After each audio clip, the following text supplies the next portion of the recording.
Vítajte na mojom mŕtvom kanáli, priatelia.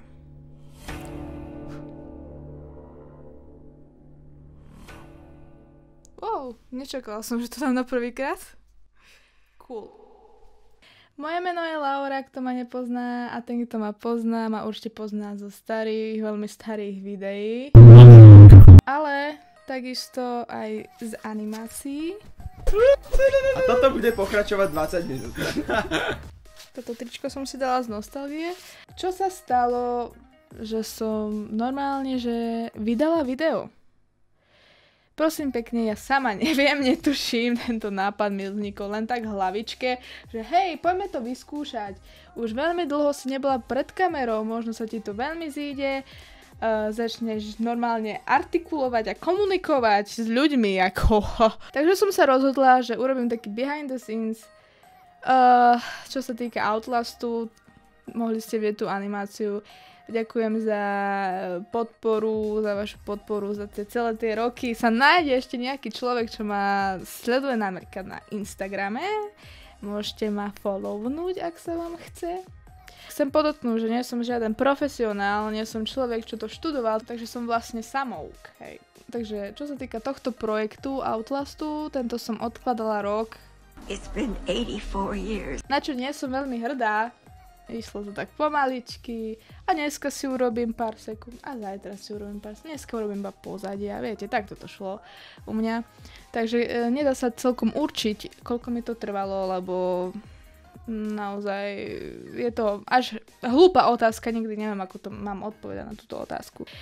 Čo sa týka môjho grafického tabletu, ešte nepíš ten komentár. Ten grafický tablet sa volá Wacom Cintiq 13 HD. Nekupoval som si nový model. Len aby ste sa to zase nepýtali, lebo už fakt nevládzem odpovedať na tie otázky. A táto animácia inak mala výjsť na Dankové narodeniny. Bude mať darček. No, a vidia si až v decembri niekedy. Ja si dávam teda na čas, však. Zase ma zdrbe, že to je asi Laura, to nie je ani 3 minúty. Poď to robiť sám. A viete, ja že tak prídem. Pozri, ja to už mám hotové. A on povie, bolo by to dlhšie, bolo by to lepšie, ha? Teraz už môžete vidieť moju plochu. Vidíte program, ktorý sa volá Adobe Animate. Žiadny Sony Vegas, ani žiaden Photoshop. Som prešla na vektor. Konečne, Laura. My sme milovaní, Boh, viera, Ježíš Kristus. Dúfam, že to neurazilo žiadneho kresťana, žiadneho veriaceho. Pardon. Tak to by nikoho nemalo uraziť. Už mám niečo zanimované, tuto vidíte, môžete vidieť, že koľko toho je, Pane Bože, hej. Vyzerá to strašne komplikovane, ale nie je to až také hrozné. Tu môžete vidieť ten proces, ako to bude vyzerať u nás. Teraz tu máme čisté všetko. Takže začneme.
môžete si všimnúť, že tam strašne vidno ten pokrok každým frameom, pretože ja som tento projekt odkladala rok.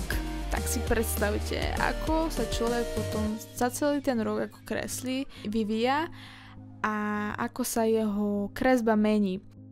My sme milovaní, Boh, viera, Ježíš Kristus. Mohli ste si všimnúť, že som zmenila názov kanálu. Je to z toho dôvodu, pretože už som necítila tú potrebu mať tú prezývku Larisa. Je to síce pekné, áno, všetko krásne. Všetkých zaujíma, že ty sa už tak nechceš volať. Je to od detstva, moje detstvo sa od toho vyvíjalo, moja kariéra. Prezývka Larisa mi evokuje minulosť a niečo, čím by som už asi ani moc nechcela byť spájaná. Povedal som si, že prečo mať prezývku, keď chcem, aby moje diela a všetko, čo urobím, bolo pod môjim vlastným menom. Nehrám žiadnu rolu a prišlo mi to dosť také zbytočné. Keďže aj tak ma veľa ľudí proste volá Laura a ja milujem svoje meno Laura. To je také krásne meno. Bože, Narcis, aha! Je strašne pekné meno podľa mňa a veľmi sa mi páči, takže nepotrebujem žiadnu prezývku. Chcela by som pokračovať, pridávať nejaké videá, ale keďže ma poznáte a keďže sa poznám, nebudú vychádzať pravidelne, ale určite sem tam niečo vydám, pretože ma to baví. Držte sa krásne, hlavne kreslite, pretože keď nekreslíte, tak sa nezlepšujete. Držím vám palce všetkým. Snáď sa vidíme pri ďalšom videu. Ahojte!